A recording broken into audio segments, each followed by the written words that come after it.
All right. Welcome to the February 24th meeting of the Regional Transit Partnership. I'm glad to see all these great faces and smiling faces every day.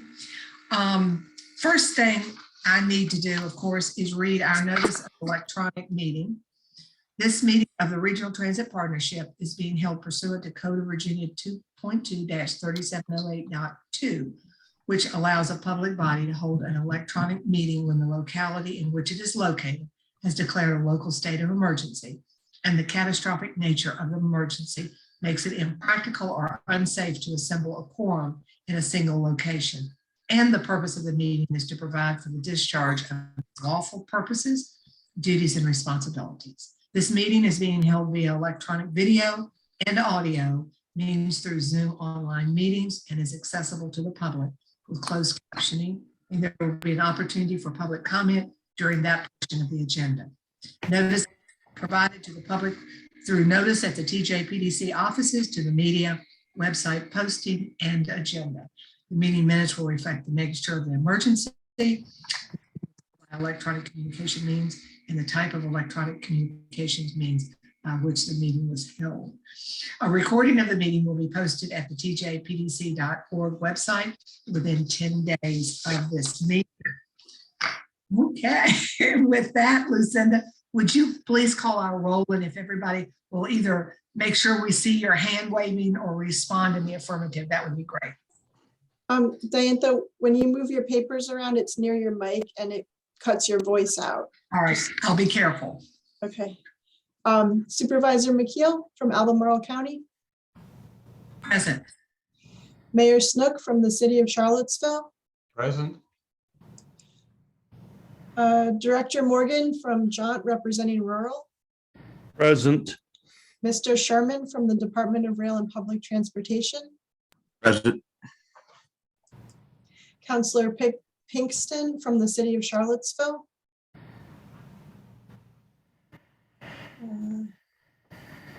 I think not yet. Okay. Ms. White from UVA Parking and Transportation. Present. Mr. Ames from JAUNT representing urban. Here. Mr. Rake from JAUNT staff. Here. Ms. White from Albemarle School System. Present. Mr. Thompson from Charlottesville Area Alliance. I saw him, he's here. Here. Ms. Pennington from Rideshare. Present. Ms. Shackelford from CA MPO staff. I'm here. And Mr. Williams from CAT Transit Director. Present. Great, thank you, Lucinda. Our Also, Supervisor Vila Pisto-Kirtley. I'm so sorry. Okay. Oh, B, we didn't mean to miss you. I'm sorry. Well, I'm so short, that's why you couldn't see. There's so many faces on the screen. I'm having trouble finding everybody. Okay, so I think that is it. Our first order of business is approval of our agenda. I would entertain a motion to approve our agenda. So move. Second. That's Hal. Thank you very much. We have a motion. Is there a second? I'll second it. B, oh, no, that's Becca, seconding it. Thank you. All those in favor, please say aye or raise your hand. Aye. Any opposed? Any abstentions? Okay, that's great. We have an agenda. Next item is the approval of the draft meeting minutes that you had in your packet. Does anybody have any quick edits or anything they want to comment on the minutes? If not, I will entertain a motion to approve the minutes from January the 27th, 22. This is Becca. I'll make a motion that we accept those minutes. Thank you, Becca. Is there a second? I'll second it. Thank you, Lloyd. There's a second. All of those in favor of approving the January 27th meeting minutes, please say aye. Aye. Any opposed and any abstentions? All right, Lucinda, I think you have them. That's great. Approval for the minutes. I'm trying to be quiet with papers. Uh, Our next item on the agenda, matters from the public. Lucinda, do we have anyone who signed up to speak? We do have members from the public in the audience. However, no one has signed up to speak. But if a member of the public would like to speak, they could raise their hand or do so now. And I'm looking at the screen. I don't see anyone with their hand up. So, all right, next agenda item, member spotlight. This is a period when we take a few minutes for members to introduce themselves to the partnership. And today we have Ms. Charmaine White and Councilor Brian Pinkston. I'm not sure if Brian is here yet, Lucinda, but we'll start with Charmaine and we can always go back and catch up when Brian's able to join us. So Charmaine, welcome to our group and it's all yours. Hello, everybody. I guess I was asked to just share a little bit about myself. And I think often when I think about the transportation world, I remember my first time driving a school bus, my first day driving with the students, and the experience that I had that day. At the end of the day, when I got back home, I said, no, this is not for me. I got to figure out something else. This profession is not for me at all. Well, that was over 30 years ago that I said I wasn't going back, but I was so glad I went back the second day, much to my surprise, that I would discover that this is indeed such a passion for me. I love working with our students. I love this business. Never a dull moment. So I've been doing this for a long time. I started out as a bus driver, drove for 10 years. So I worked my way up to be director of transportation. I've had the experience of working in the elementary schools, middle school, high school. I work with at-risk students. So I've been around the education arena pretty much my entire working career. So as I said, this is a passion for me. I enjoy this business and I look forward to this partnership. I'm working to see what opportunities that we can discover together in transportation, especially now. This pandemic has thrust us in a light.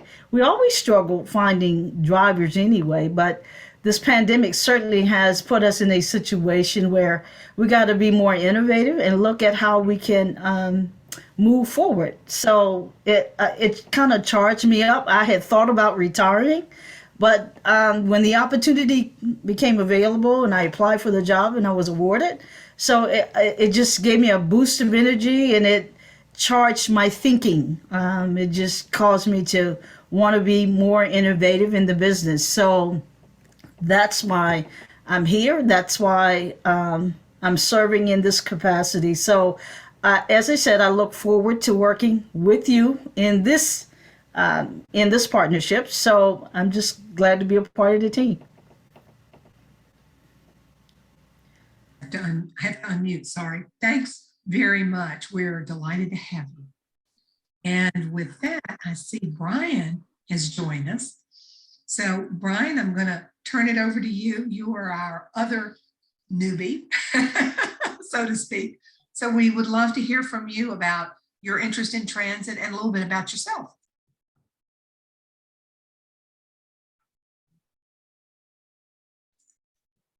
Thank you. Are you able to hear me, Diantha? Great. Yeah, I've got this cute little earbud that doesn't always work. Okay,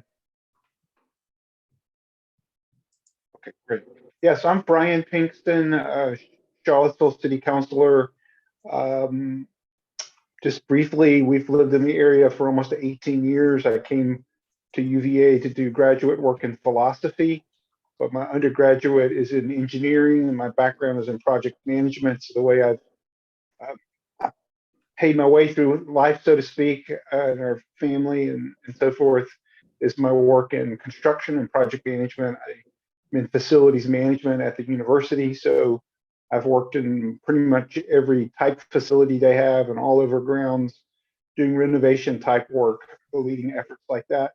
I got involved in local politics in 2016, I guess, or politics. I'd always been civically engaged, but became more so as I saw some things happening on the national scene that concerned me, and ended up getting plugged into things locally. Became the vice chair of the Charlottesville Democratic Party. In 2019, I chose to run for city council. Lost the Democratic primary. Wasn't sure that I'd run again, but I got some strong encouragement to do so, and did again in 2021, and was successful through that. So I'm glad to be here.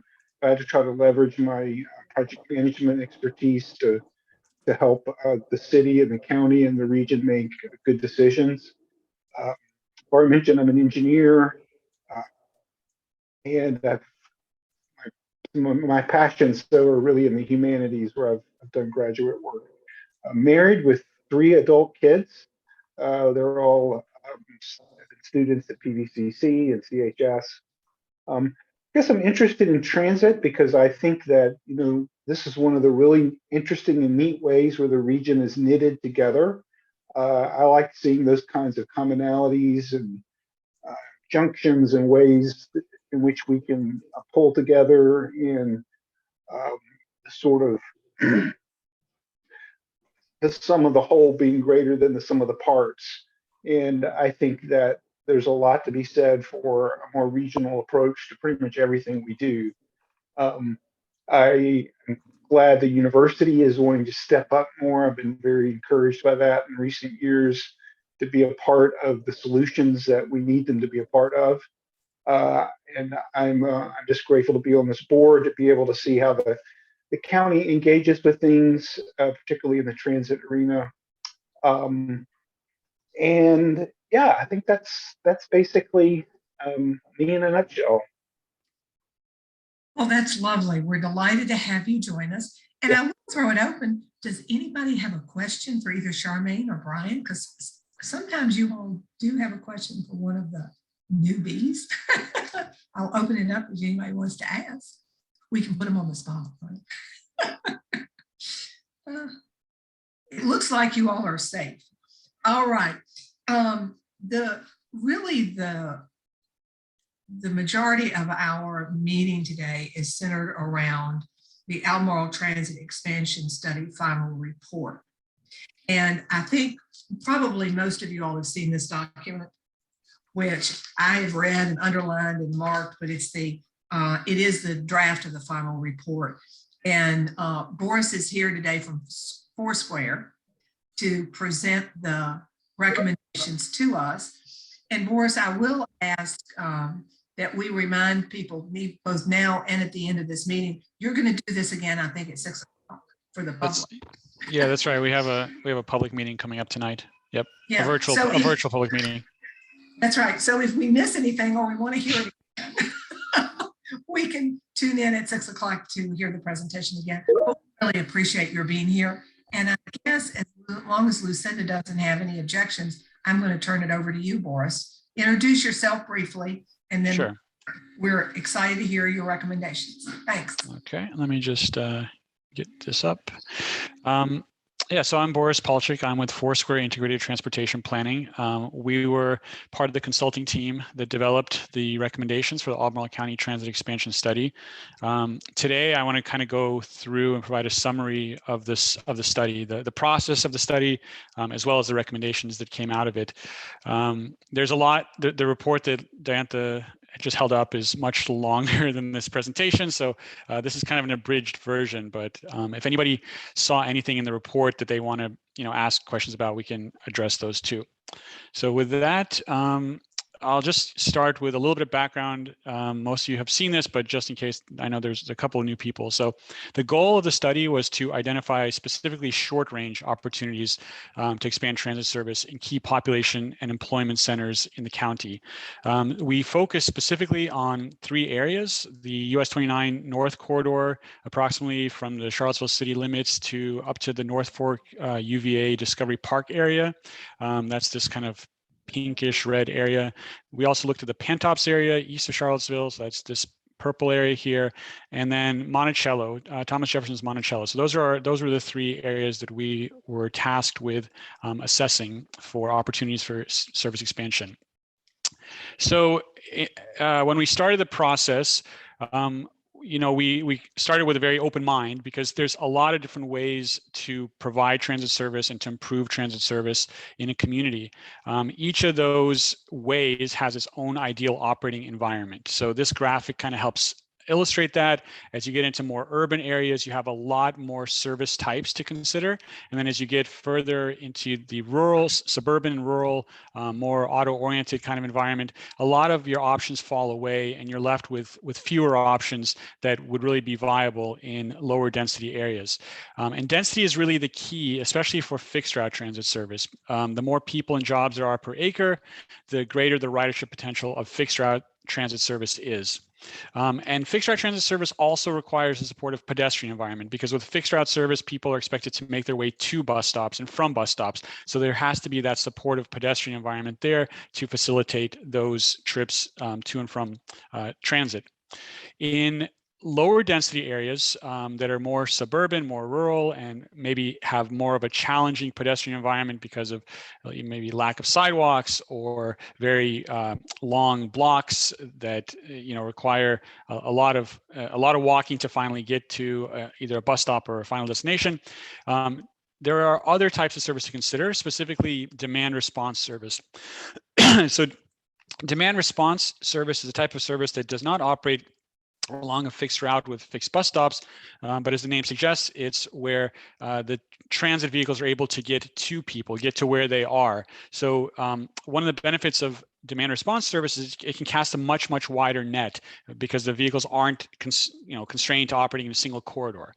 The modern iteration of demand response service is what's called microtransit. So microtransit is kind of a technology-driven approach to demand response service. Demand response service itself is not a new concept. JAUNT has been operating demand response service for many years in the region, but microtransit adds sort of a technology twist to it.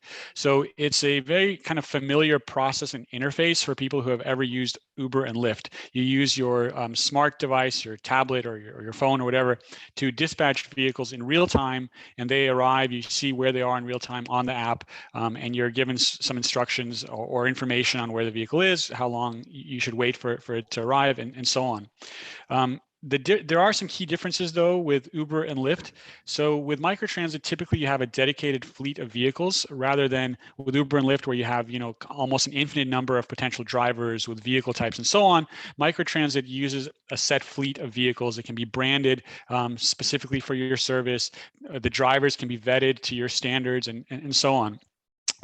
Another important distinction is that microtransit offers more predictable and affordable fare structure. And that's because with Uber and Lyft, you don't really know what price you're going to pay until the trip is completed. They have surge pricing, they have distance-based pricing, and so on. With microtransit service, the fares are typically set by a public entity. And so those kind of reflect more, they're more in line with what you would expect to pay for a public transit service rather than a taxi service or an Uber and Lyft type of service. The service is pretty versatile, so it can be used both for local circulation and for regional feeder service. So usually it's a zone-based approach to service. So you develop a zone, and then vehicles are sort of allowed to operate within that zone, and people can take trips. If they happen to live in that zone, they're going to a destination in that zone, to a supermarket or whatever. That's kind of a local circulation trip. But if there are other services, other regional services that enter that zone, then microtransit can be used as a first and last mile connector to those regional services. And then finally, one very useful element about microtransit service is that it's a very data-rich platform, because all the trips are booked through an app, and so all the trip requests are sort of stored in a database, and that can then be analyzed later to look for patterns. In other words, if certain travel corridors emerge, then over time those corridors can, then later become fixed route transit corridors if it's warranted, if the demand is there. Or maybe the zone itself can, change in shape if it's clear that part of a zone is really not being utilized. You can change the zone, and so on. So it's a very data-rich platform. So that's microtransit, and this is a technology and an approach to transit that is very useful, like I said, in lower density environments. So when we looked at the environment in the 3 study areas, we found, at least for the US 29 corridor and the Pantops area, they're fast-growing areas, and they are destination-rich environments, both of them, but they're still relatively low density, and they're still quite automobile-oriented in land use. So the third area we looked at was Monticello. So Monticello is a little bit of a different story. It's a small, kind of more contained, tourist destination. What we looked at there is that, at least up to now, almost everybody that's getting there is getting there by car. So 98% of people that get there, visitors are getting there with personal rented vehicles. 98% of employees, same thing. There have been surveys asking people, would they consider transit if it were an option? It's sort of a lukewarm response. So 6% of visitors have said they would be very likely to use transit if it was offered. 16% said they were just likely, and then with employees, kind of similar, 8% said they would be very likely to use transit service. 21% said they would just be likely. So that's kind of the environment that we were working with. So what we did is we developed service scenarios, preliminary service scenarios, and we developed 2 scenarios for each of the 3 study areas. And the scenarios were a mix of fixed route and microtransit options. We wanted to provide different options. The scenarios were presented back in October at a series of public and stakeholder meetings. There were 39 attendees of those virtual meetings. All the attendees of those meetings were asked also to weigh in on a sort of a web-based survey, a preference survey. And we had 159 responses to that survey. So fairly robust participation. 159 surveys were submitted. What we found in terms of preferences in the survey was that among both the attendees of the meetings and the survey respondents, there was really a strong interest and preference for microtransit service in all 3 of the study areas. So a couple of the kind of quotes here from meetings. Somebody said, I think microtransit would be more helpful for those with mobility concerns who find it difficult to get to a bus stop and who want reliable service for appointments. Somebody else said, microtransit makes sense for shopping centers where rider demand probably varies considerably by time of day. And then among the Monticello folks, the survey was a little bit different for them. Monticello did their own internal survey, but one of the key questions there was people's comfort with using an app-based approach to transit. So among the staff, there was almost 90% of people said yes, they were comfortable with an app-based approach. Among visitors, 85% said yes, they're comfortable with an app-based approach. So there seemed to be a lot of interest. And then when we asked people to kind of compare fixed route to microtransit options, we asked it in many different ways in the 3 study areas, but the results were always the same. So in the US 29 area, the question was, do you prefer a smaller microtransit zone or a larger one? And 59% preferred the larger microtransit option. In the Pantops area, we asked if people prefer a microtransit solution or an expansion of fixed route service. And again, 63% preferred the microtransit solution to an expansion of fixed route service. And then for the Monticello area, same thing. We had a scenario that included a couple of fixed route options, including an autonomous shuttle within Monticello. And then we had a different scenario that included a microtransit zone that actually was far larger than we initially were looking at, because the Monticello area itself is kind of this dotted line area here. What we found was that for microtransit to really be viable in the area, it needs more of a it needs to be more of a mixed use environment. In other words, if we just focus on Monticello alone, the utility of the service will be very limited. Ideally, for microtransit to work well, you want a mix of multifamily housing, retail destinations, tourist destinations, whatever. And so Monticello alone was not considered a viable microtransit option. So we presented it as Monticello being part of a much larger microtransit zone that kind of includes the residential areas south of I-64 that are fairly difficult to serve with traditional fixed route service because of the land use. We also included the PVCC campus in that zone and the Highland, James Madison's Highland property as well. So in all cases, the microtransit was quite well received. And so the recommendations that we ultimately developed, I'll go through area by area, but for the 29 North corridor, we recommended a microtransit pilot project that covers a 14 square mile zone. That's what's shown here in pink. This zone is entirely within the region's urbanized area. It's a growing area that has approximately 15,000 people now and more than 6,000 jobs. The ridership projections were initially about 75 passenger trips per weekday. That's initially, which is fairly conservative, but the potential ridership in this area could grow up to 360 passenger trips per day over time. The service parameters that we recommended were about 15 hours of service on weekdays only initially. And if three microtransit vehicles are operating concurrently within this zone, then that would allow for wait times. In other words, the time from when a person uses their app to reserve the vehicle to when they're picked up. The average wait time would be approximately 15 minutes with 3 vehicles. So the estimated operating cost for the service is about 1.32 million annually. This includes the vehicles themselves and the fees associated with the platform, the software fees.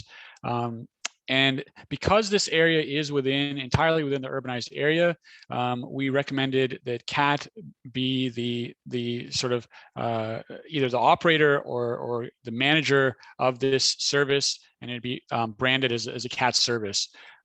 Similarly, we recommended the CAT be the designated grant applicant because ultimately what this project was leading to was a submission of a grant to DRPT to fund the pilot program. So, and I'll talk a little bit about that later, but and I can pause. I think I saw some sort of kind of puzzled look, so I can pause for a second to see if there's any questions so far. Boris, there's a question in the chat asking if the operating cost includes the driver. Yes, so the operating cost is the vehicle operating cost, which does include the driver cost. We used the operating costs of the local providers as sort of a benchmark to estimate what the vehicle operating cost would be, and then of course there's also the platform cost, and I'll show those details a little bit later in a slide coming up. Okay, and I don't see the chat, so if there's anything else, let me know. I'll make sure to jump in. Okay.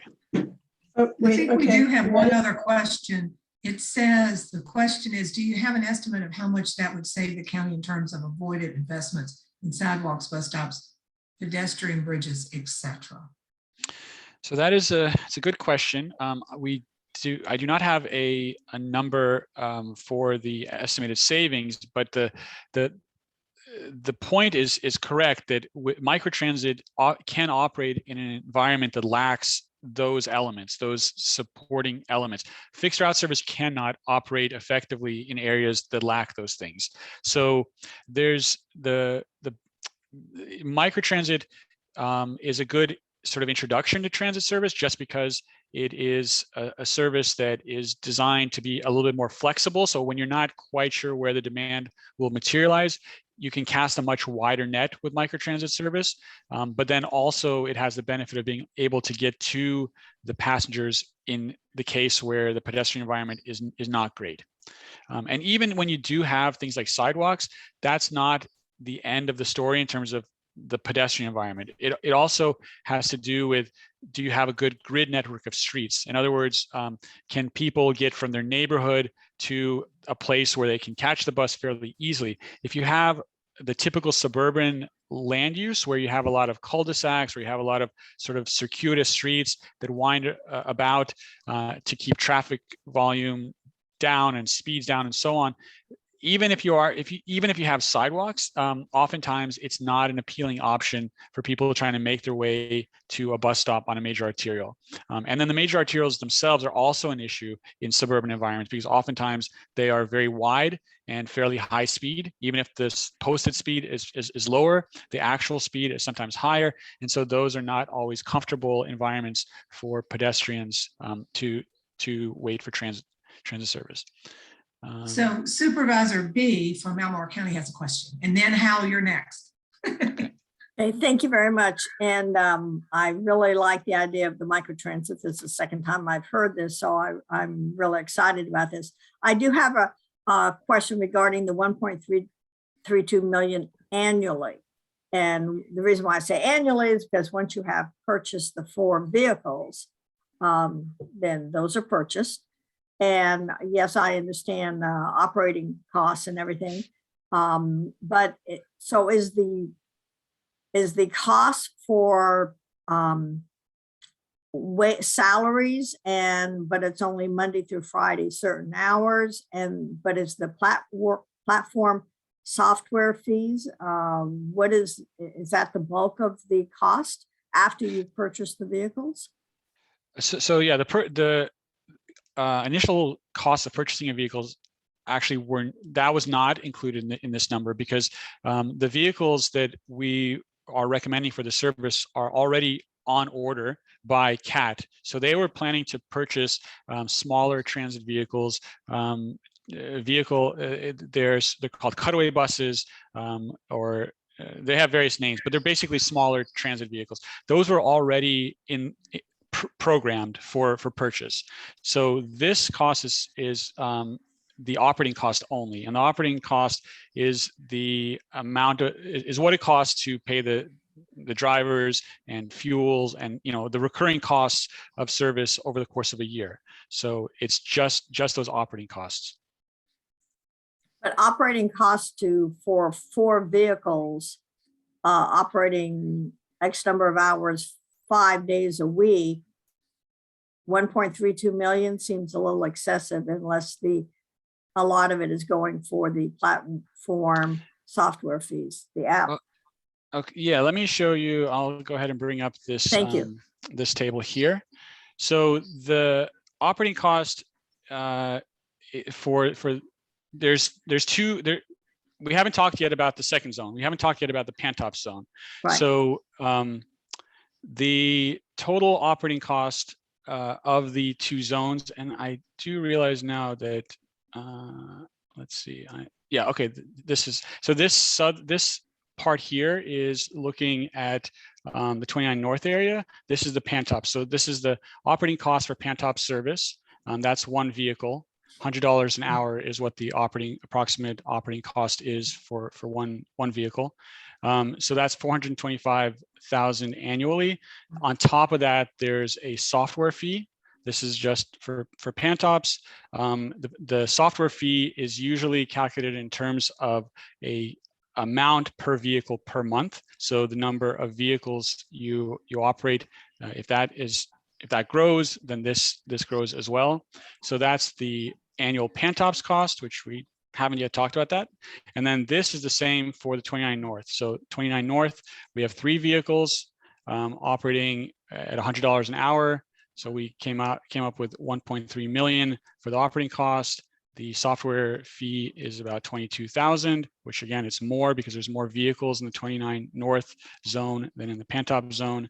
So then the combined is 1.32 million for the 29 North area.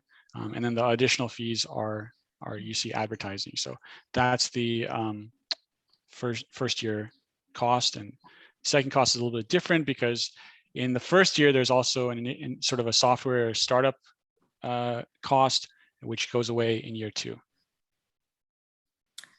So Hal, you have a question, and Hal is the representative from JAUNT for the rural area. Yeah, maybe we can go back to Supervisor B after, because I think she looks like she Oh, has some additional she still has a questions. question. I've lost Yeah. her picture. No, I'm just having sticker shock, that's all. And maybe a lot of that has to do, I'm still trying to understand. I mean, this doesn't even include the price of the vehicles and everything, but the price is what it is, and it's still a good program. So The report. let's go to Hal. Okay. Yep.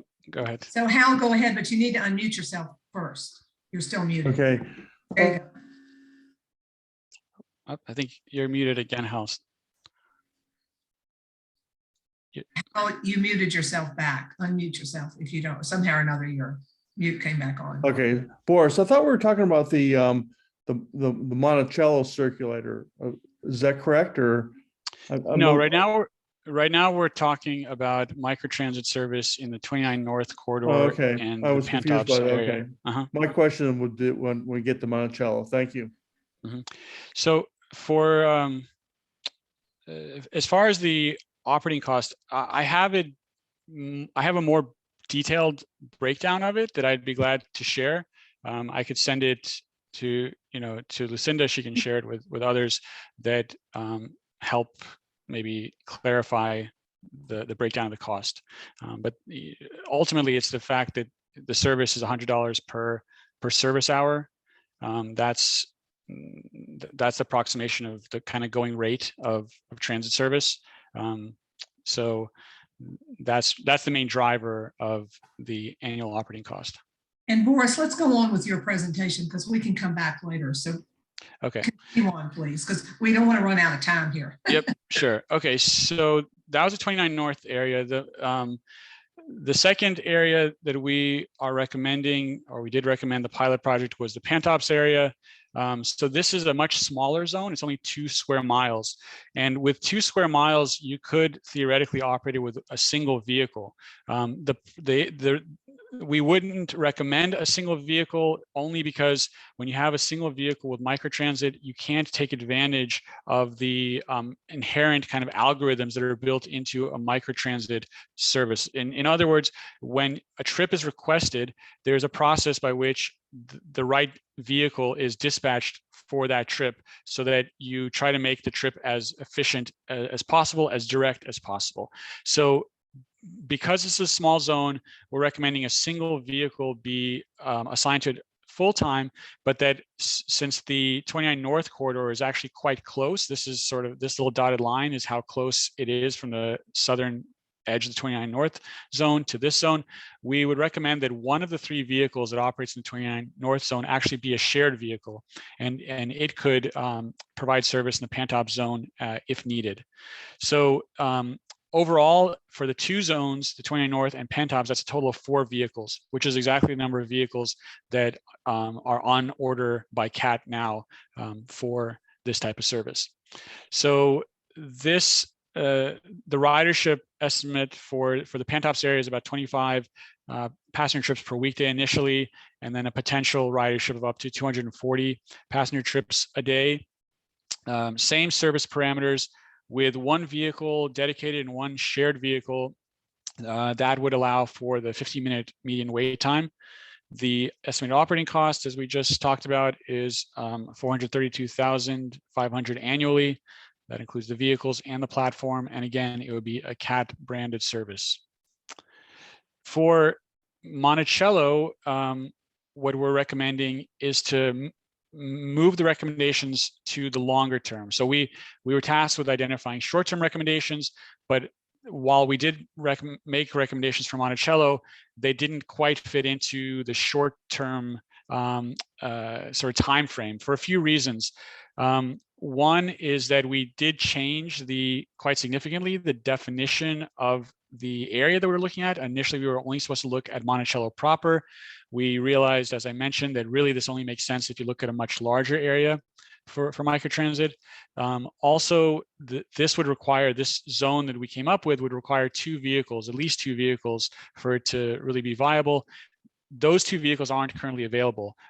CAT has already started the process of procuring 4 vehicles, which is, like I said, the exact amount needed for those other 2 zones. 2 additional vehicles would have to be funded.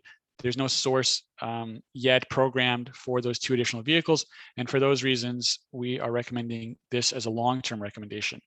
In addition to that, there was a long-term recommendation to continue studying the possibility of an autonomous vehicle to take over the Monticello visitors, the loop that connects from the Monticello Visitor Center to the Thomas Jefferson property. That loop already exists, but it's operated today with regular transit vehicles or small transit vehicles, really shuttle vehicles, but it could be in the future operated with an autonomous vehicle, although that technology is still in kind of the nascent stage, and we think that it will take a few more years before it can truly be autonomous.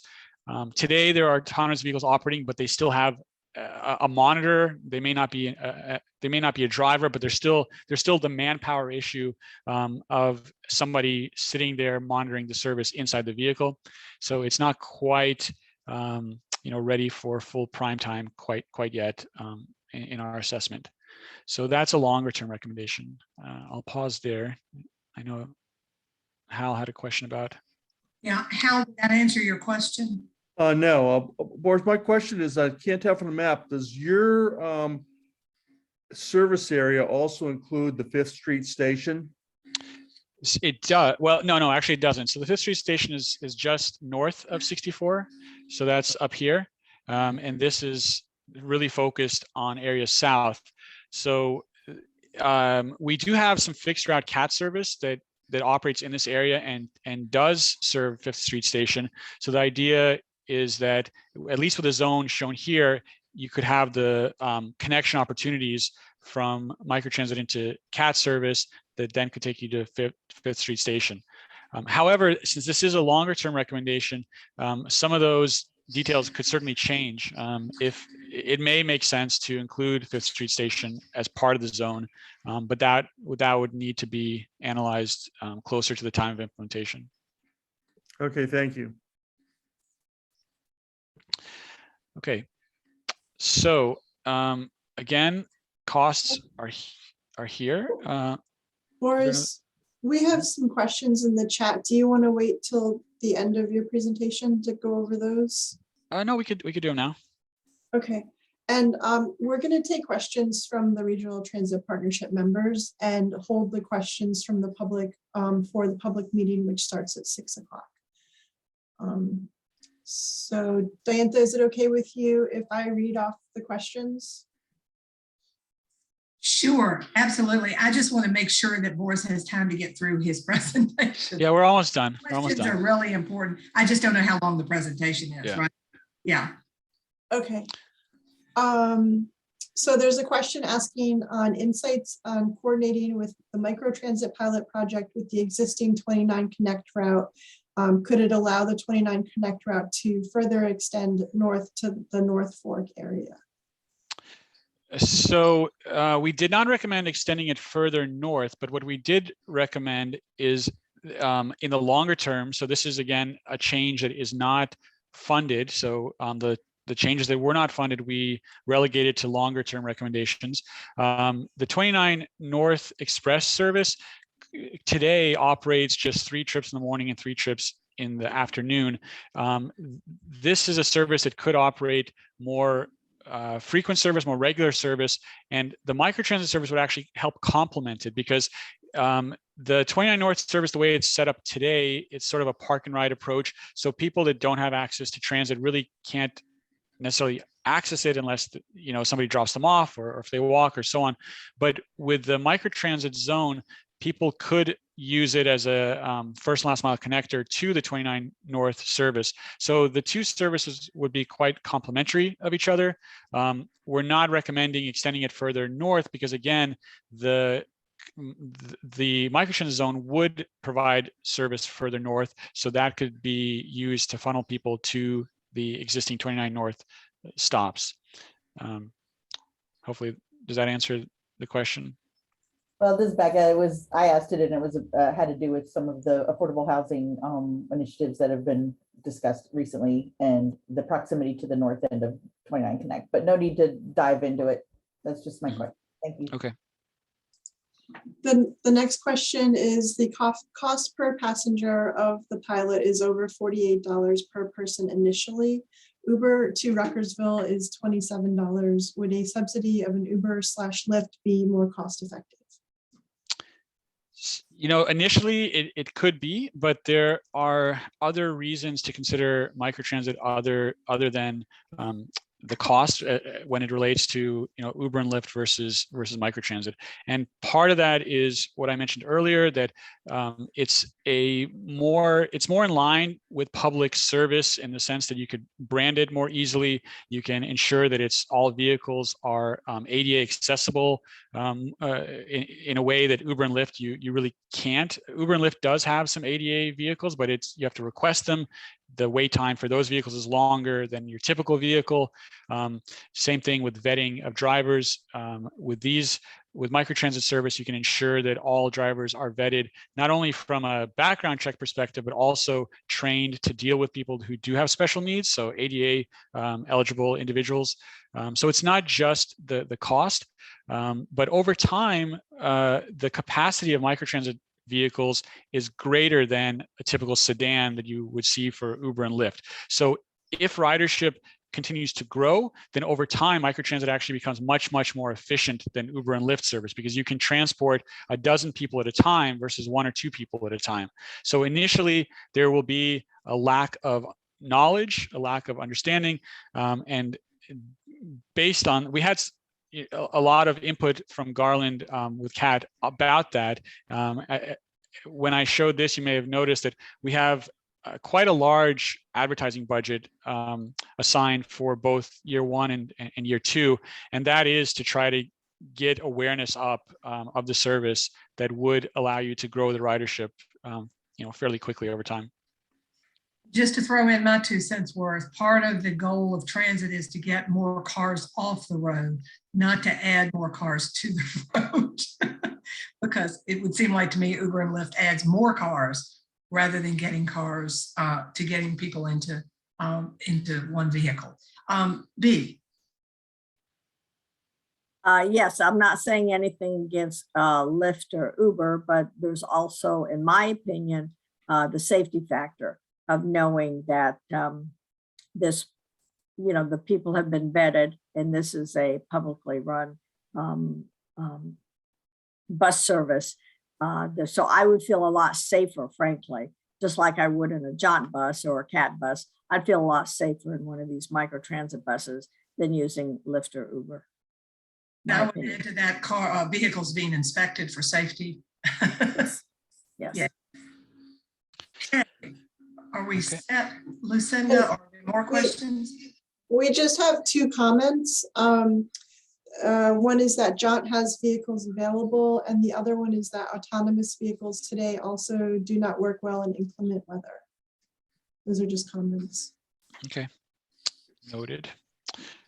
So the last slide that I wanted to cover is what next. So the grant application for those first two, the Pantops and 29 North zones, the grant application was submitted to DRPT on February 1st. It was submitted by CAT. The grant, if it's successful, the funding would become available, or it would be awarded July 1st. So the grant generally covers the first year of service and additional startup needs, including advertising, software training, and other service-related needs. Even though it covers 1 year of service, the grant period can be up to 18 months. So what that means is you can start using some of the grant funding to start investing in advertising, for example, even before the service begins. So it'll cover a year of service. So we have here on this diagram, January of 2023 is when the first year of service technically begins. But there would be costs even before that first year for things like advertising and vehicle delivery and things like that. So the first year of service would be theoretically funded at 80% by the DRPT grant. So then the county would then need to be responsible for the remaining 20%. The second year would not be funded by the grant. So the county, if there are no offsets, the county would be responsible for the full cost of the second year of service. Offsets that would be available to the county would be, number one, fares. So fares are one way to recoup your operating cost. Things like advertising is another way. And then additional grant applications, maybe not the specific DRPT demonstration project grant, but other grant applications you may consider. But short of those things, the second year is would be fully the county's responsibility unless there were offsets identified. And that is the end of my presentation. So we can take additional questions. Now we can open it up for questions from the RTP members. What questions do you all have? And I don't, maybe we should take down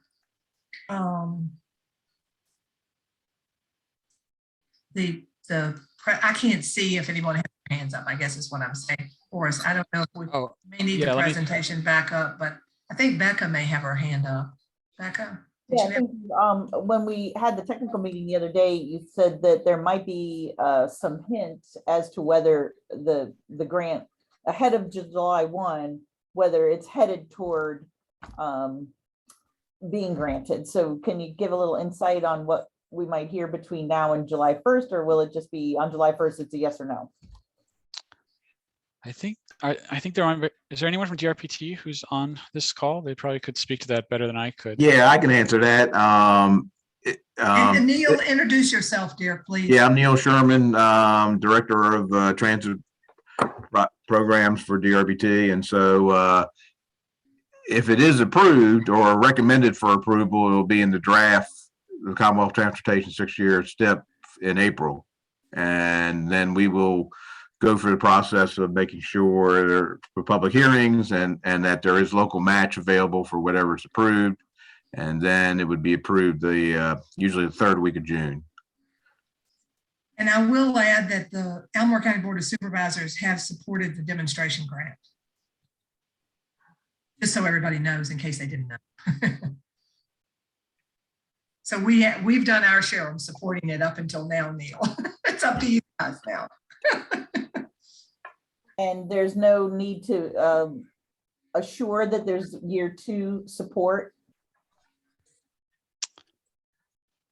As far as for the DRPT now I guess review process, that's something that I think the county support letter or the county resolution kind of helps with that element. It's not that it guarantees that the county would support it in the second year, but they were supportive enough to pass the resolution to apply for the grant, knowing that the grant is for 1 year of service.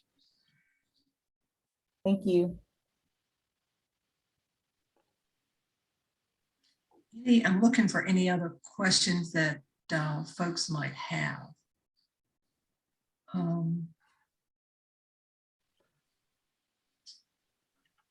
All right. Is that, Boris, have you finished your presentation? Yes, that's the presentation for today. Well, this is great. We really appreciate the presentation. And I guess with that, then, if there are no more questions, I can move us on to the next agenda item. I don't see any hands.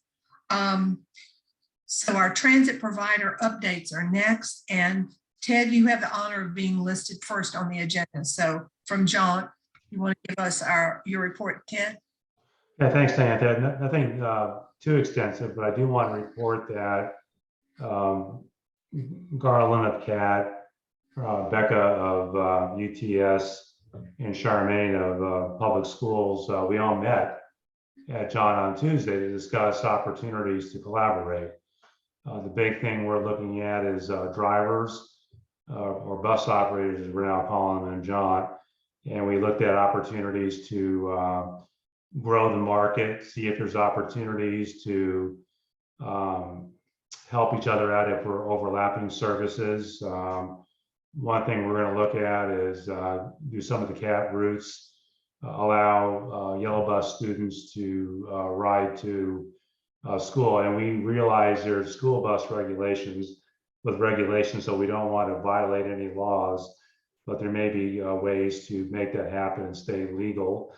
And the same thing for JAUNT. There are some requirements for special education type trips that maybe JAUNT could do and still stay within the bounds of school bus regulations as promoted. But I thought it was a really great meeting on Tuesday. I hope my partners think the same way. But I think we're going to try to get together in the future. And I will say the idea of getting together was Becca's idea. So I do want to give her a shout out. That's the main thing. That's great. Well, I know we're all thrilled you all are meeting. That's all good news. So Charmaine, you want to add to it from Albemarle County Public Schools, pupil transportation? Yes, I do. I concur with Ted. We did have a really great meeting, and I'm looking forward to the work moving forward. We came up with some really interesting concepts, some ideas, some communities that we haven't even tapped into yet. So we got some work to do around that. So more to come. In Albemarle, my primary focus right now is recruitment. We're going to have a job fair on March the 18th. The location is going to be on Fashion Square Mall.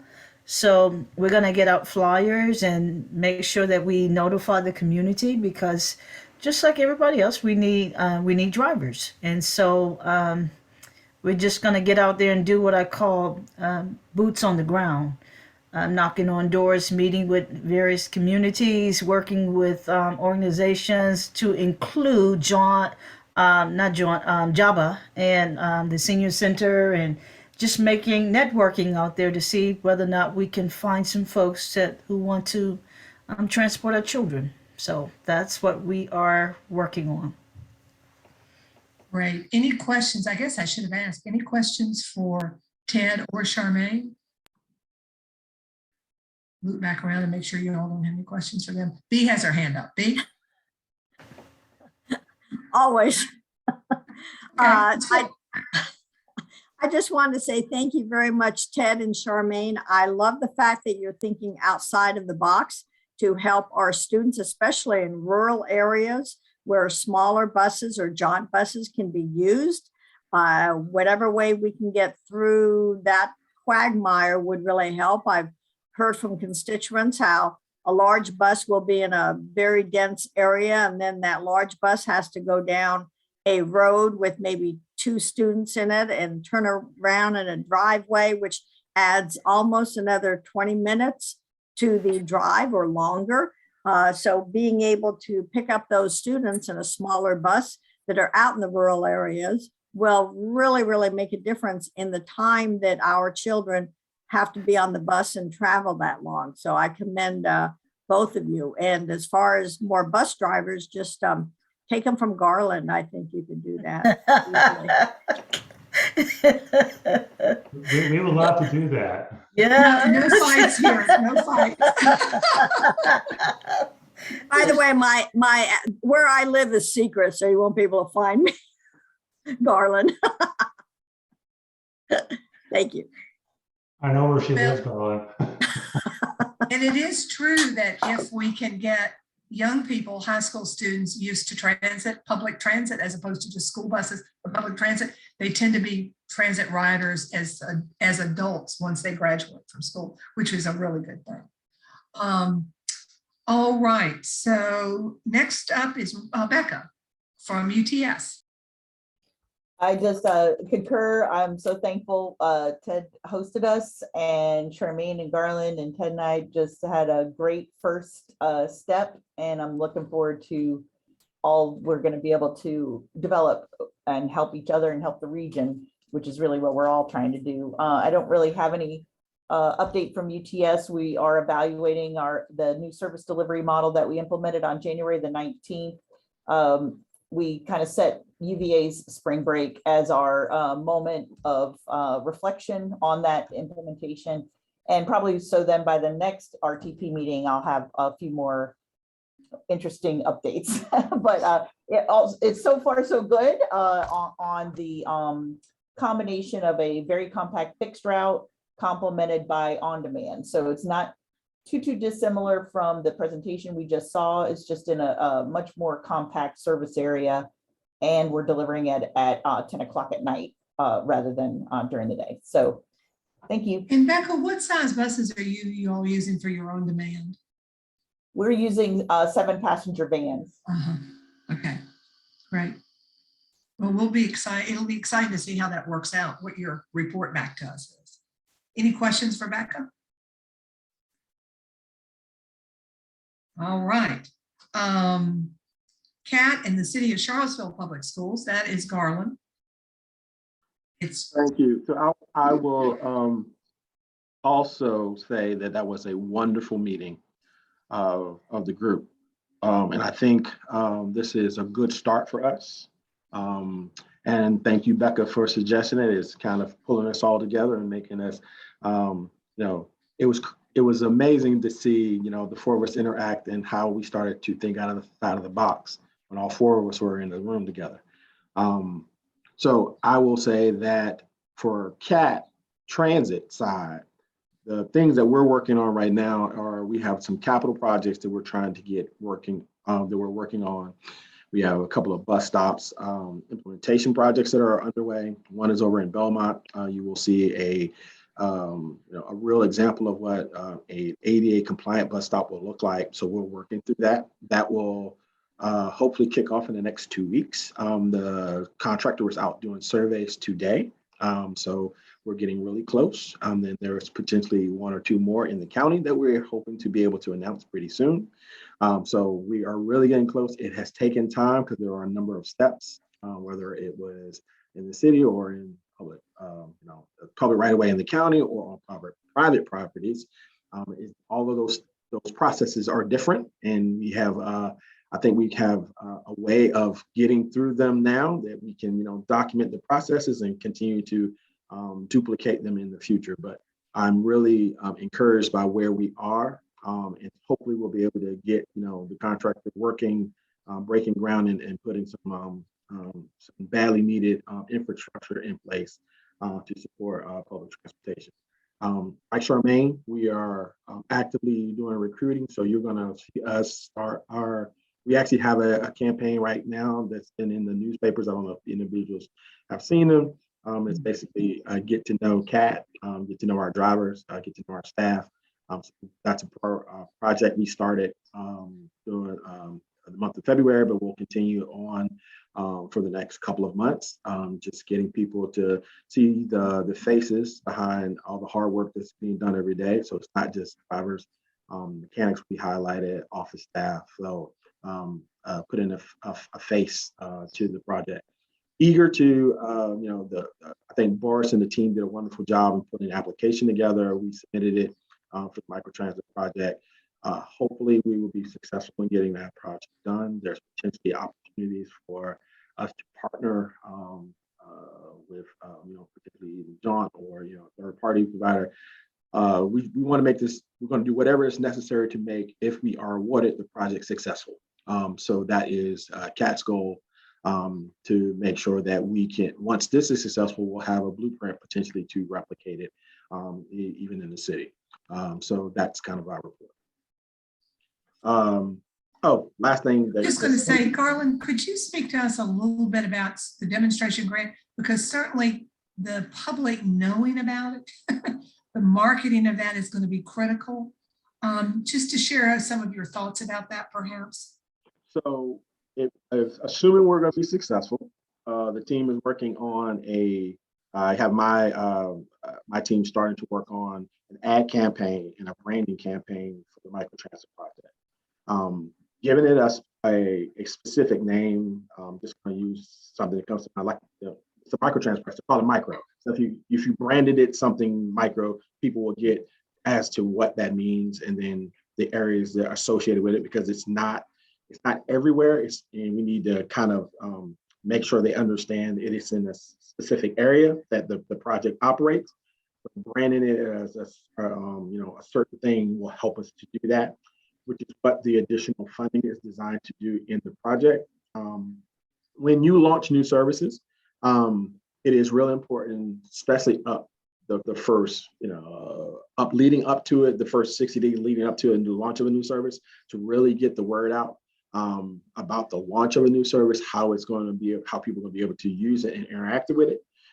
Which also allows us an opportunity to get the word out about the app process and how to use the app. So it's advertising, but it's also a teaching moment to try to tell people how to use the service. The goal is if we see in April that it is in the step, we will start to have those conversations. I'm going to be giving Becca a call, and we're going to have a sit down, because she's already operating, and see if there are ways for us to potentially piggyback off the software package. Does it have what we need, or do we need to do something else? So those conversations are starting to happen internally, but we're talking about the branding component on it with my internal staff right now. So I would just say in the next RTP meeting, and I probably will have more information about what we're looking at potentially doing, assuming we're going to get the project approved. So the team has been, hashing out some potential, clever ideas, and ready to share that with the team when we get it at the appropriate time, I guess. Yeah, that's great. Good to know. And I know we have had discussions in the RTP meetings before. One of the challenges that Cat and Albemarle County have had regarding our bus stops, as far as those benches and pads and everything, was dependent on VDOT and right of way. Is that process coming along pretty well now? You all have figured out the process between the two? We're getting there. So there's a lot of email traffic between us and VDOT and DGS. Steve McNally on my staff has been really on the emails. We've been sending information back and forth. We've gotten bills from the state about sharing information, make sure we're going to. So everything is proceeding the way it's supposed to. It's just the process does take a while to get through. We have the right people who are on the email strings now. We have the right folks who have seen the signed off, documented wind and rain and whatever drawings that are supposed to be delivered. So all of that stuff is at the appropriate people. And I'm hoping, keeping our fingers crossed, in the next 2 weeks to have a sign off by all parties saying that we're ready to go. And this is the process that we're going to follow from now on to make everything else happen. So we're trying to get a global acceptance, and then we'll go down to specific streets and just do it that way. Yeah, because unlike in the city, just for those people who might be listening, Albemarle County roads are controlled by VDOT. So in order to build bus shelters and to be able to provide for the community, we have to have permission from VDOT and right of way from VDOT. So it's a very different animal in the county than it is in the city. Yeah. All right. Well, that sounds good. And did you have an update on the schools, or did I? Yeah, I was just going to say we're recruiting hot and heavy. So you're going to see an ad campaign on the school side, probably starting next month. Our push now is, we're pretty much getting into preparations for the summer and then the next school year. So we're still roughly 15 drivers short. We're hoping to, we're going to keep our signing bonus in place, which is still the $2,800. So we're going to make sure we continue to put that out there and people let everybody know that, we'll train you up, but we'll also provide a nice, decent bonus as a retention bonus or a hiring bonus. And then hopefully we'll get the 15 drivers we need to make the model really successful for the push for next school year, next year. So that's our focus right now. That's great. Thank you. Neil, DRPT update? Sure. And I guess as we sort of mentioned before, most of the agency, the public transit agency side is reviewing applications. And so, with the goal, obviously, to get the draft out in April with a new secretary, we will work with the secretary's office on how they want to proceed. There will be, I think the public hearings may have already been advertised, whether they'll be virtual or not. I'm not sure. But we are starting to reach out to grantees on questions and things like that. And I think the other part that's been a real issue for us, and probably more for our grantees, is that all our IT systems for our websites and our online grant amount had been compromised, which has caused us not to be able to get contracts out. Invoicing's been a real aggravation for the grantees and so it is what I did try to find out today is when that would be. Hopefully the websites would be back set up, or what we call OGA, online grant administration. And we're hoping that maybe as early as next week, but it's just, we have to go through the state IT agency to get some of this stuff corrected and approved. And you might get a bus shelter installed first before that happens, but it's been a real aggravation, and I'm sure it's been more of an aggravation for the grantees because they really did a good job of switching requirements and how grants were going to be done this year. And I would like to say that everybody did a real good job following, as we had to change the rules and get people to submit differently. So, but we're hoping in the next few weeks that we can get everything back on as it was, but it's a real issue, and it's been a real nightmare. So Thank you. And I do see Chuck Proctor's on from VDOT. We always appreciate Chuck, you joining us. We were using the word VDOT occasionally over the last few minutes. Did you have anything you wanted to add, or are you good? Maybe he's not quite there, so that's okay. All right. Staff updates, then we'll move on. Rideshare, Sarah. Oh, I'm sorry, Garland. Got you. Go right ahead. I just saw your hand. You're muted. We can't hear you, honey. Well, you're muted. Sorry. So I had at the top of my list the thing that I wanted to talk about, which was the APC approval, which is a monumental process for us. It's taken us, a better part of 18 months to get that done. But that is going to be really helpful to making sure we have very accurate information on our ridership to convey over to the RPT. And that's going to help with the funding model. Hopefully, as we correct the model, we're going to be able to accurately count, which actually helps us to get more funding in as the process goes along. So my team has done a wonderful job in working with UTA, the same provider of the APCs that the university has. So hopefully there's some synergies there. We're allowing us to potentially share data. But this was, I can't tell you how happy I am to have this approval because it does make transit life, bringing us into the 21st century of being able to report accurate information. I'm going to be able to, Diantha, now give you ons and offs, time of day, positions, anything Great. you need. And we're creating, Yes. and the final piece is we're creating a dashboard which you'll be able to log into and then be able to do all the information you want, all the searching you want to be able to see.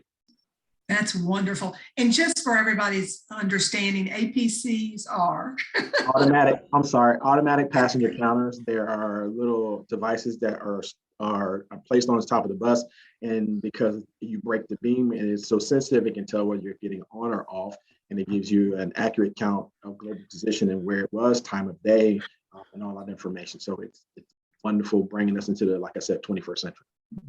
And that really is wonderful. It'll be a game changer. And we thank you very much for all that work. Does anybody have any questions? Questions from the members? All right, then let's see. Then we'll go on to Rideshare. Sarah, you're up next. Just have a couple quick updates for the group here. I always like to provide information on the Afton Express service that connects the Charlottesville, Albemarle County area with our friends over on Cross Afton Mountain. Service in January did see some days of inclement weather. I think there were 3 days that service did not run, and then 3 days where service schedule was altered due to weather, which did bring down the ridership for the month for a little bit. It was just over or right about 261 riders, and we were seeing closer to numbers before the Christmas break in the 500s. So will be interesting to see how February, although a slightly shorter month, but with better weather, how that service may have bounced back with that. Since we are obviously in the first year, it is very much a learning curve and learning as you go into providing the best service possible. We do have a fun promotion coming up with Afton that we will be doing for riders and potential riders in March. So it's Find the Leprechaun and Save Some Green. So we will be running a contest where folks, when they see the leprechaun, whether on the bus or at the bus shelters, can scan in with a QR code to be entered to win fare cards. So we got to keep it a little bit fun when we can.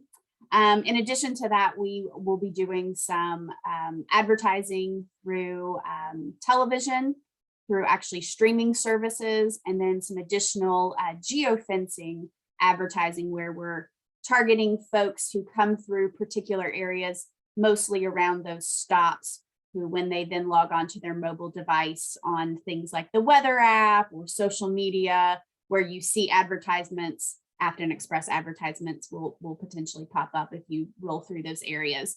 Most of those are targeted around the parking garages downtown, some areas at UVA. So we've worked with a group to make sure that we're capturing the best possible audiences for this particular service for people who would be potential riders. Still looking at having an outreach event again at some of the satellite parking lots at UVA. With weather and everything else that's been going on, it's kind of gotten pushed back a little bit, but that is still on schedule to happen sometime this spring. Sunny weather will be better because people will be more inclined to stop for 2 seconds and talk to us. If the weather's bad, nobody's going to want to do that. So in addition to that, moving on to rideshare, we are part of the group, of course, that applied for Commuter Assistance Program grant funding for our annual operating budget, as we do every year in February. So still working with DRPT through that particular process. Have also joined a communications group with DRPT staff to help kind of better consolidate all of our promotions, to work together on individual promotions, as well as promoting all of the state initiatives that they are doing. And they gave us a lovely calendar of things to look forward to. We will have a Women's History Month next month, and we'll be promoting some of the transportation options or, history events that involve women in transportation.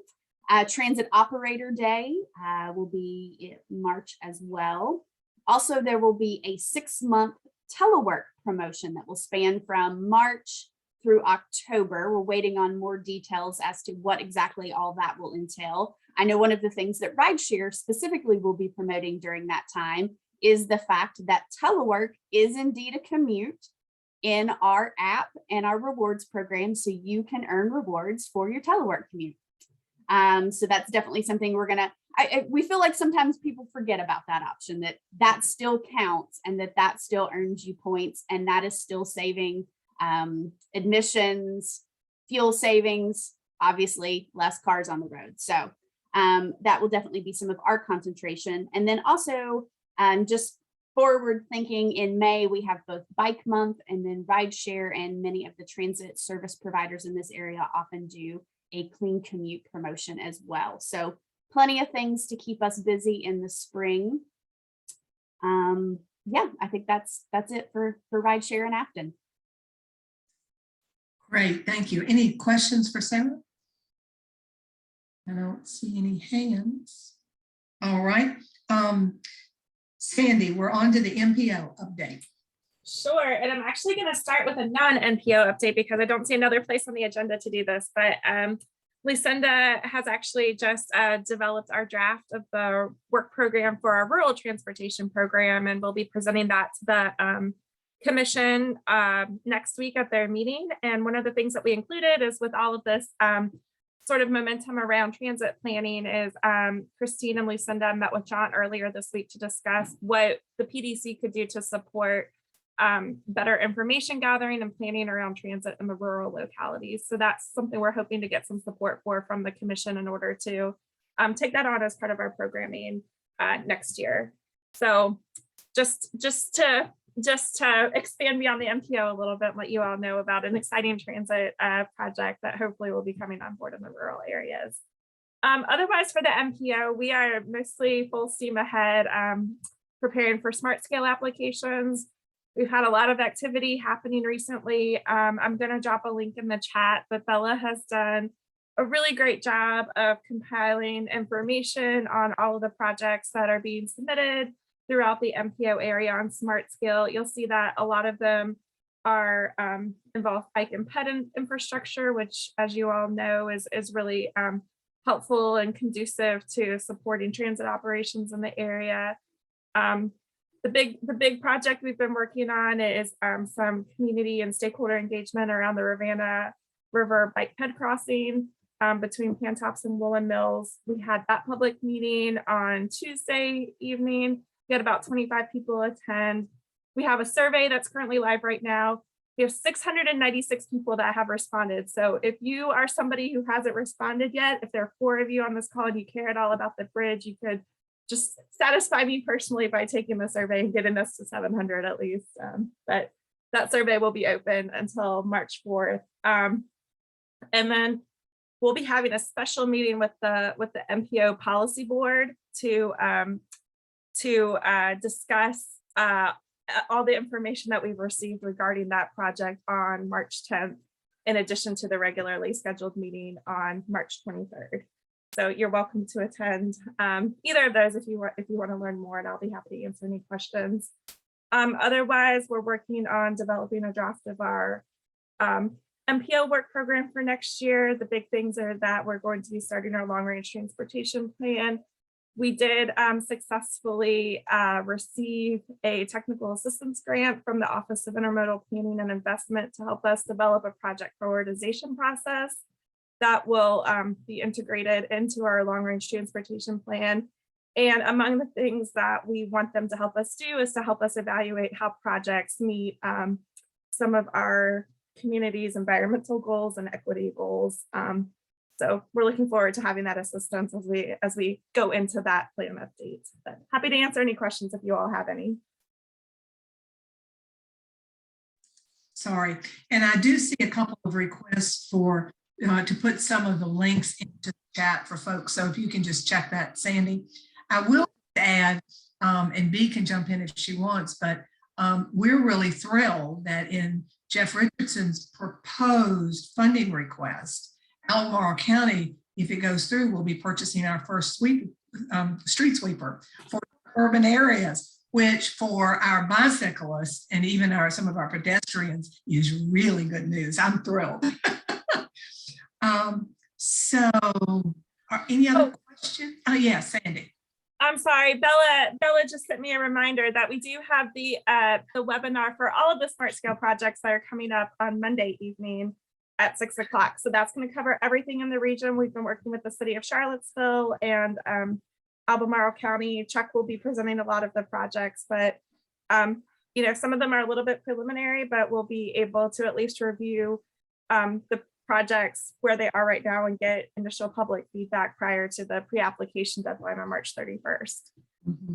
Well, I will just add that both of our communities, Charlottesville and Albemarle, have a lot of construction projects that have been approved, road and bike and pedestrian projects improvements, and we're really looking at proposing a lot more. So that's all good news for our residents. And then I guess, Lucinda, you're next with your regional transit vision plan, not to be confused with the Albemarle. Yeah. So thank you. The Albemarle County study is wrapping up with the proposal being submitted. That's kind of the end of our part of the study. I also want to update you on the governance study. We submitted the proposal to DRPT in February, And we also put out an RFP with the scope of work earlier and received 2 proposals from consultants. And then we had a selection committee meeting today to select one of the consultant proposals. And I want to thank Albemarle County, Charlottesville, and the MPO for supporting the grant proposal. There was a 50% match, and they were willing to help out with that, which was really wonderful. And then also thank CAT, JAUNT, UVA, and UTS for participating in helping develop the scope of work and selecting the winning consultant, and also Diantha for joining us with that. I may have forgotten somebody, but I hope I didn't. And then the transit vision plan, the first round of public input for the vision plan is wrapped up. Thanks to the additional networking from our partners. I know a lot of you here helped share the word about the surveys that we had. We were able to receive over 600 survey responses. So we doubled our response thanks to the help of our networking. The vision plan has completed the transit propensity and the land use analysis. Next week, we're conducting a week-long workshop with the transit providers, and then the consultants will start working, start drafting corridor-specific recommendations. There'll be a second round of public and stakeholder engagement in the spring, early summer, and at that time, we'll have draft recommendations for public review and comment, and then a final report will be later in the fall. Great. Any questions for Lucinda about any of those topics or issues? Excuse me, is this the same study that we looked at a month ago? Or is this something different? I'm sorry. There is A month ago, we looked at something that was Regional Transit Authority, like laying the groundwork for that. Is that what this is? no, so the governance study that I mentioned at first That's is it. the Sorry. is the Regional Transit Authority study. That has not started yet. We're waiting for it to be awarded. Hopefully we'll be selected for an award. The Transit Vision Plan is the precursor to the governance study. Part of their preliminary recommendations was to form a regional authority that would help fund transit and fund the recommendations from the Transit Vision Study. Okay, thank you. Right, and so that it's the precursor for the authority, right? What the governance would look like with an authority. But great question, Brian. We really have a lot going on with transit these days and a lot of studies through DRPT. So it's really easy to wonder what in the world is going on and confuse them. All right, any other questions or comments? I have one more thing. I'm sorry. Yeah, go ahead, Lucinda. Go ahead. So we also are starting at the TJPDC are starting to look at our work plans for next year. Our fiscal year starts in July, and we don't have a large budget for the RTP, but I wanted to just let everybody, all the members know that we are starting to look at projects for next year for the RTP staff. And I'll be contacting most of you to follow up with that. Yeah, and I assume that'll be on the agenda at some point. Yes, yeah. We're just right. starting. Yeah, it's okay. It's all good. All right. Any other comments or questions? Hey, Diantha, sorry I couldn't chime in earlier. This is Chuck. I couldn't get to my mute button fast enough. Yeah, I just wanted to give you guys an update. We do have the pipeline studies, which are wrapping up. One of them is in the Pantops area. The public surveys closed last week, and we're setting up meetings with the stakeholders group to review those results of the studies, and we will be refining those recommendations moving forward for those studies, and hopefully we'll have some of those for Smart Scale. Like Sandy said, we have a lot of smart scale applications in the area that we're working on. And we'll probably look at including some pedestrian transit stops or structures improvements along some of those projects, especially on the 5th Street corridor and on the Avon Street corridor, and in the Pantops area where they're needed, where we think there might be needed. So we may need to coordinate with JAUNT and CAT as to where those possible locations might be for those applications. So look for some inquiries from us as we move forward into that phase 3 of the design and the development of the smart scale applications, so we can include those in those projects as they move forward into the application phase. Just so everybody knows, Chuck, you are the representative from VDOT. Correct. Sorry about that. Yeah, I'm VDOT representative. I'm the district planning manager for the Culpeper district with VDOT. So, and I deal with a lot of the road and improvements and planning stuff for smart scale and the pipeline process. And I also coordinate with the TJP and MPO on their processes. And that's great news to hear about the bus stops and working with VDOT on 29 and Pantops. Bee's nodding her head very vigorously for Pantops, and it's all good. Thank you, Chuck. Chuck, did you have anything else you want to update us on? No, that's it. Okay. We will. Oh, I do have one more thing. We do have the 29 North study, which we will be working, hopefully, to have some public outreach here. Hopefully within the next month or so. We're trying to get with the consultant and coordinate that effort on finalizing the preliminary alternatives analysis, and then we'll be trying to set up a meeting and putting together a survey for that outreach effort. Great. Sounds good. Any questions for Chuck? Everybody, that's really good to hear. All right. That brings us to other business. And I would like to ask Lucinda, because we had talked about having another maybe virtual visit to a peer locality. Lucinda, do you have any update for us on our next Zoom? I spoke with Burlington, Vermont, and their topic was that they are their pupil transportation rides public transit. And I am corresponding with them about speaking possibly in March. And I've also contacted a few other agencies. Some have had a lot of turnover, but I will be hopefully having a peer city speaker for March and the upcoming months as well. Great, that's good. Any questions or anything that anybody wants to put on the table for new business? B. Oh, well, not new business. I have a question for Boris if he's still with us. He was here a minute ago. Yeah, I think I see him there. His video. Boris, are you there? Come in, Boris.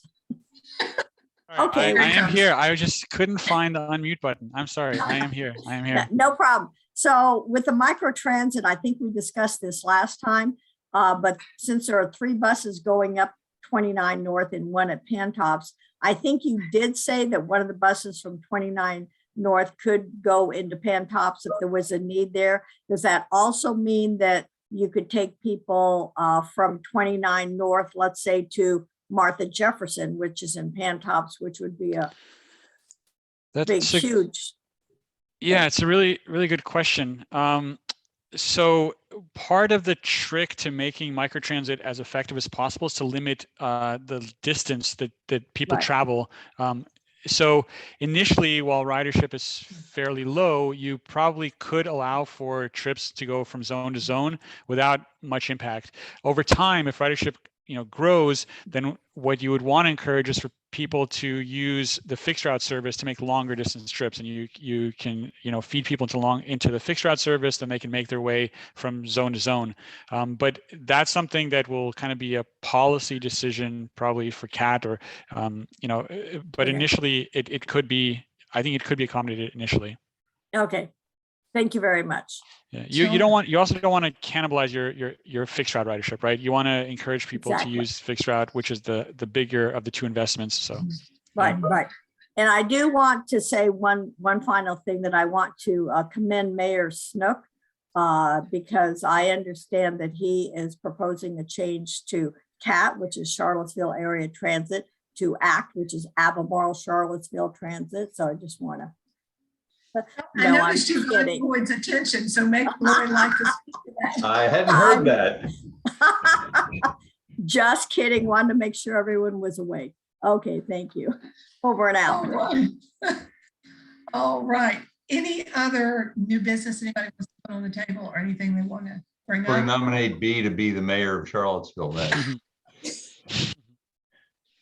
Oh, goodness me. Yeah, that's a hard no. That's out of my league. Sorry.